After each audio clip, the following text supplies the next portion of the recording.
Hey everybody, I'm Lee with Olsen Equine, and today I'd like to talk to you about the art of a barefoot trim. It is very different from trimming a horse for shoes, and as with anything hoof care related, I believe you should assess your work at the end of the shoeing cycle.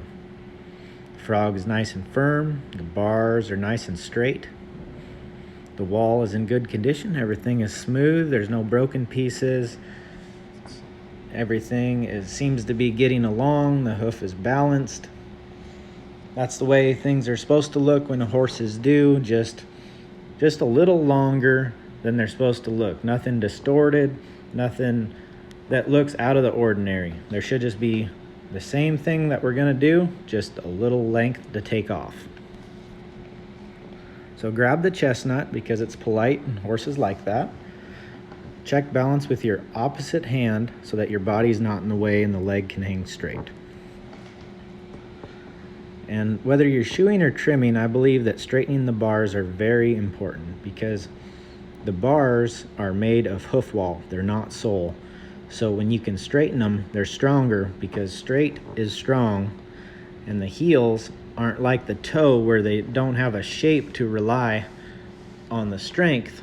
They're just essentially a pillar. So like a post in a barn, it needs a rafter or a truss, and that needs to be straight because if it's bent, it'll be weaker than if it's straight.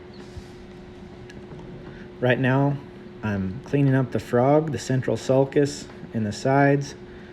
I'm trying to leave as much there as I can, but I need to take out some to where this frog can self-clean, to where it doesn't harbor bacteria and in turn create a low quality hoof.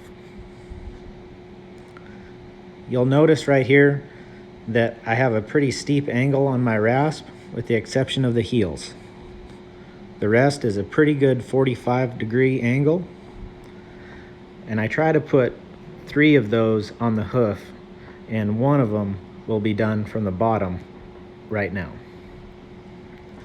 I'm not getting into the sole. I try to avoid that whenever possible. I trim the heels back to the widest, highest point of the frog.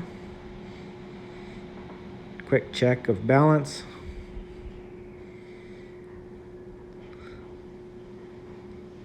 When I hold my rasp, I'm checking the height of the heels to the height of the frog. Cleaning up that 45 a little bit because you want the wall and the sole to share that. You don't want either one to take too much of it. Always check balance with the opposite hand. Let the leg hang straight so you can look straight down it without your body or the horse being in the way.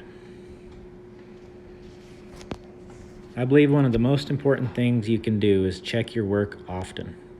That will eliminate many mistakes, such as the old rule, measure twice, cut once. Everything looks good. We'll just straighten the bars up a little bit more and we'll be done. Nice and straight.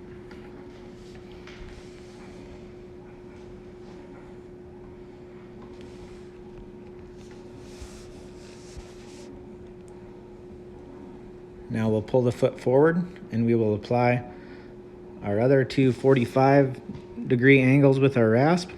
And what this is going to do, it's going to add a lot of strength. The bevel around the outside of the hoof has a lot of names. Some call it a Mustang roll, some call it other things. I just like having a strong bevel because that keeps it from breaking up, to where if it was a sharp edge, it would just snap off. Then the horse would lose some of his hoof, get short, and then we'd have to shoe him because he ran out of depth, when this is just one way of preserving it. Not all horses can go barefoot and you'll have to shoe them somehow, but I believe the correct trim really helps a horse be able to go barefoot. If you're interested in learning how to do our barefoot trim, check out olsenequine.com. There you'll find information on how to host a clinic or find one near you. Thank you and have a great day.